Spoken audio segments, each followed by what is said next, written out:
Bismillah, alhamdulillah. A lot of people trying to promote prejudice and hatred, Islamophobia today have been bringing up this issue of jizya. They call it a non-Muslim tax, which is factually incorrect. Let me explain. Every government, it needs funds to provide services to its citizens. For example, in the United States or in Europe, you get taxed. You look at your income, you get taxed 30%, 60%, depending where you live.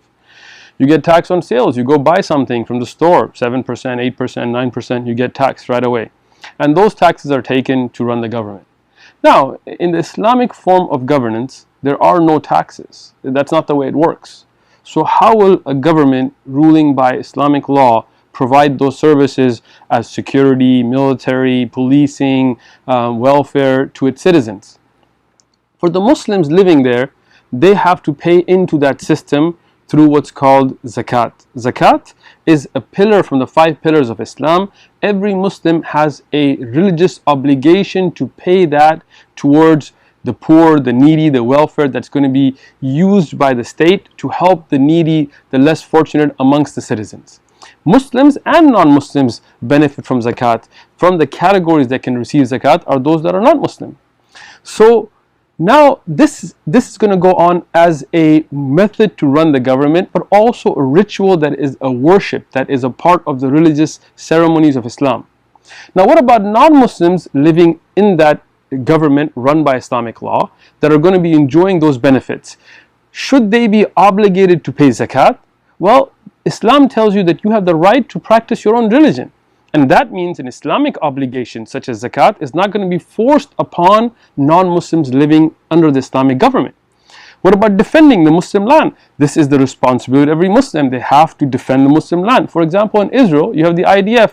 They have a draft. Every Jewish Israeli has to sign up. But if you're a Palestinian, Arab, Christian or Muslim, you are not asked to sign up. You're not allowed to serve. You have to support the Zionist state in other ways. So those people in the IDF, they have to serve as a religious obligation. In a Muslim state, you have the same thing. You have Muslims that have to join the army and defend the lands.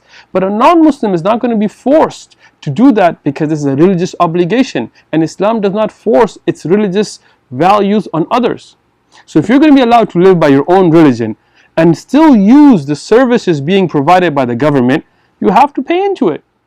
It's a very simple thing. If you use the services, you're going to be paid. So it is a service fee. It's not a non-Muslim tax, because if it's a non-Muslim tax, then even if you don't use the services, you should have to pay. But that's not the way jizya works. Only when the government that is run by Islamic law provides you services as security, as far as welfare, as far as what today we have roads and hospitals and all these things, then you need to pay into that, whether you're a Muslim or not. As a Muslim, you'll pay zakat, you'll give sadaqah, you will have those methods of giving which are religious obligations. As a non-Muslim, you will not be forced to follow Islamic religious practices, but you will pay jizya, which can be less than zakat sometimes. So this is not a non-Muslim tax, it is a service fee. I'll give you one example that should make it clear. In the United States, we have taxes that you have to pay. But if you're a member of a church like the Catholic Church or the Mormon Church, then you could have a tax-exempt ID.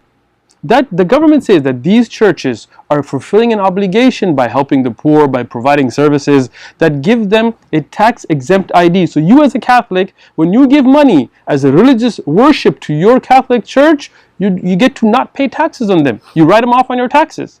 Now an atheist, he doesn't want to give money to a Catholic church or a Muslim mosque or anything like this.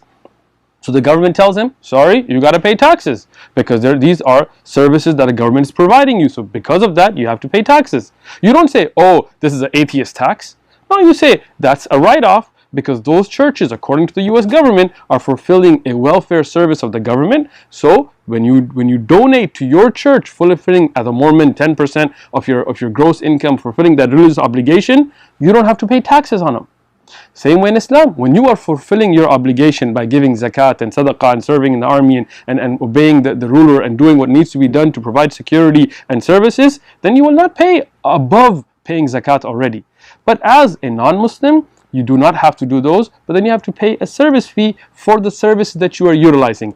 And this is why in the authentic narration, Khalid ibn al-Walid, when he was in the area that is Syria today, when he could not protect the non-Muslim from the Byzantine, he returned the jizya back to him. If it was a non-Muslim tax, why would he give it back? No, he said this is for a service, and if we cannot provide that service, we will not collect jizya from you, and we'll even give you back whatever we had collected, because it's a service fee. And anybody with a logical mind, without prejudice, will know that this is a very fair and just system without any prejudice against anybody.